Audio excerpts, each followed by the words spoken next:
What's up, good people? Today we're going to be disassembling the SSR9. Before doing so, we're going to do a quick safety check. Make sure that there is no magazine attached and point it in a safe direction. Fire a couple of shots. Everything should be good. Put it back on safe. Now, before disassembling any replica, we should always remove the battery. In this case, at the SSR9, you pull this little tab up, pull it to the back. Now, you need to twist it to the side and then it will let go. If you don't twist it, you won't be able to remove it. Now we're going to remove the battery, store it somewhere safe. All right, now we can get to the disassembly.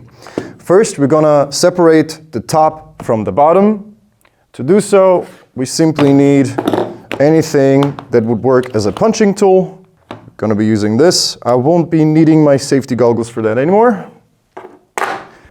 First, we remove the pin. Just place it on top and give it a nice little tap. Now simply remove the pin.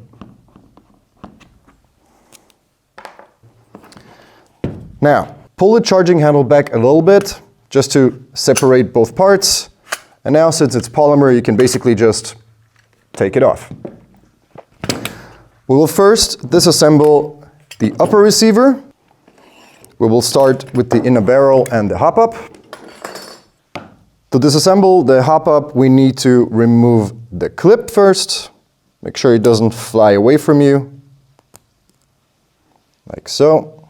Now with a pair of tweezers, just remove the rubber ring from the top. First, make sure the hop-up is not engaged at all. Yep, that's good. Put it aside. Now we can remove the ring. Now, we're going to remove the arm from the top just by pushing in this pin.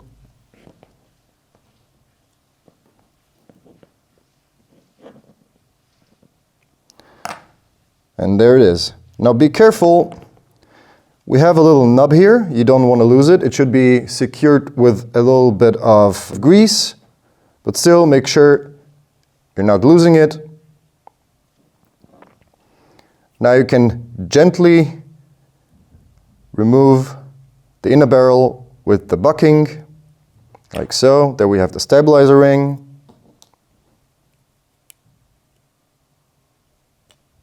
And the bucking itself. There we have the spring. And basically, we're done with the inner barrel and the hop-up. Next, we're going to move to the upper. Just take the plate out and put it somewhere on the side. We will continue with removing the amplifier.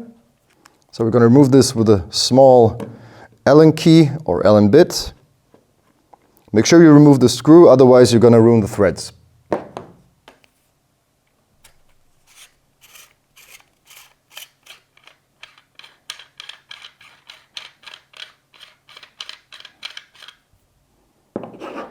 There goes the amplifier.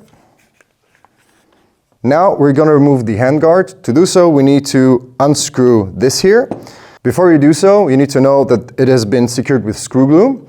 If you're having a hard time removing it, first heat it up. You can use a lighter, for example. It should be enough. If you should be using an Allen key that has a ball end, please do not use the ball end to open the screw first, because it will most likely damage the screw head. Take the flat side, put it in.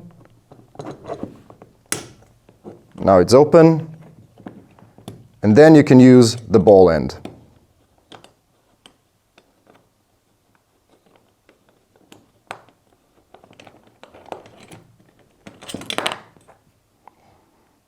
There's the screw glue.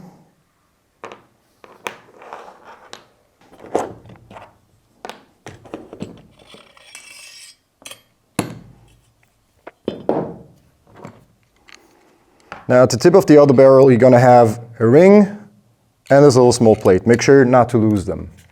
Next, we're going to be removing the nut.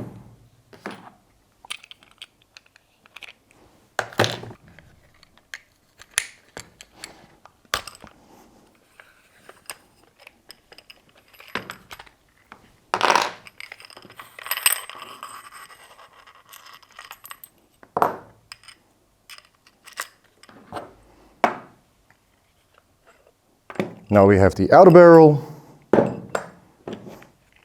Next, we're going to continue with the dust cover. To remove the dust cover, you simply need to pull this rod out. Make sure you don't lose the spring.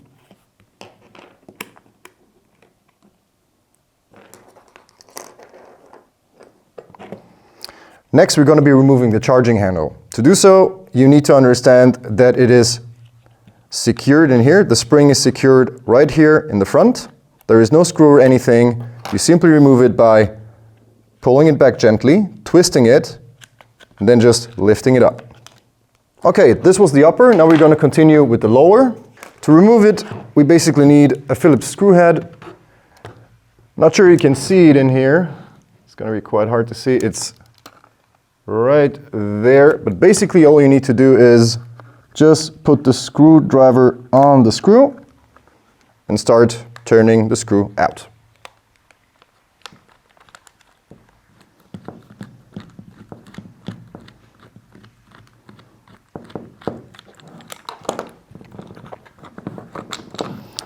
I'll take the screw out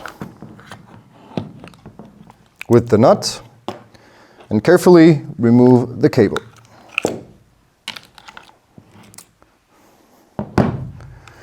Since this part can also be exchanged, we're going to remove it as well. It's fairly easy. Those are just two long screws holding it in place.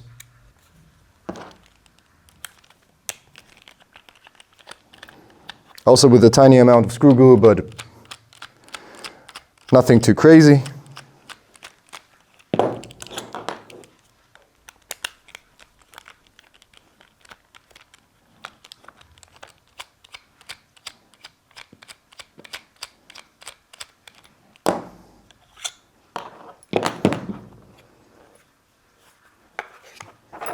And that's how it's done.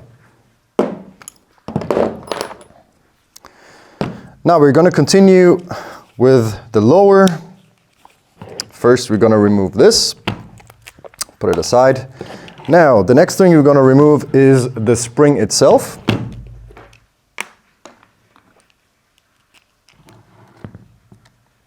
As usual, it might be a little bit under tension, so be careful.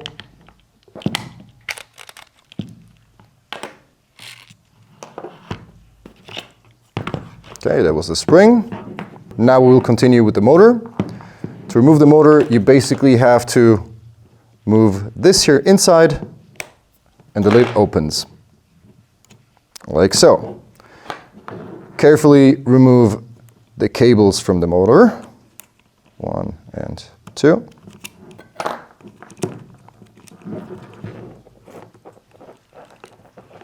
There we have the motor. Now we're going to remove the grip. The grip is secured by 2 small screws with a Phillips head.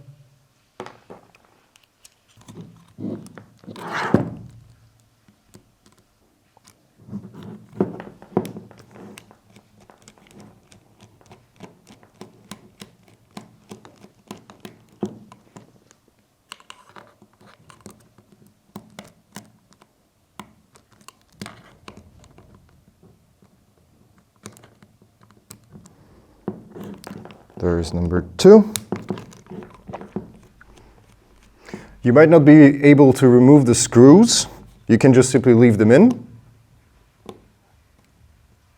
Now you can hear an audible click. That's when the screw is out.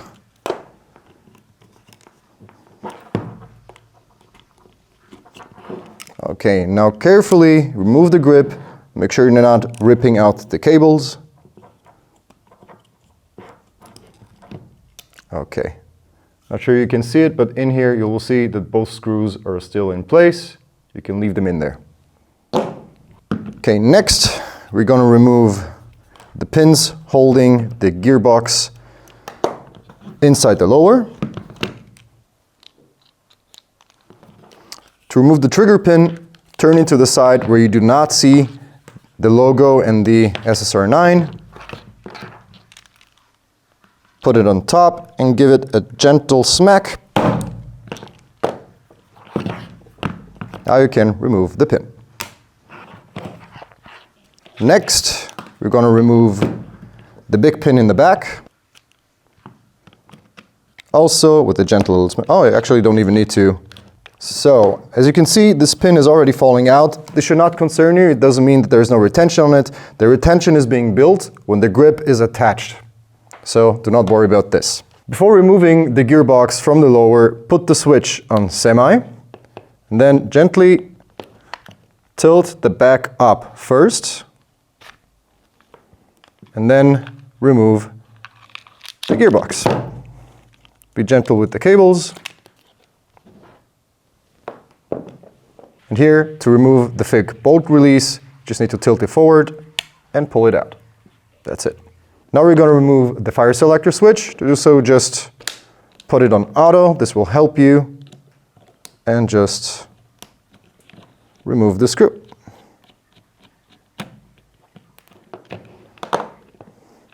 As you could see, it jumped off. Be careful with this. There is a spring in here. And the ball, you don't want to lose that. All right, this is how you disassemble the SSR9.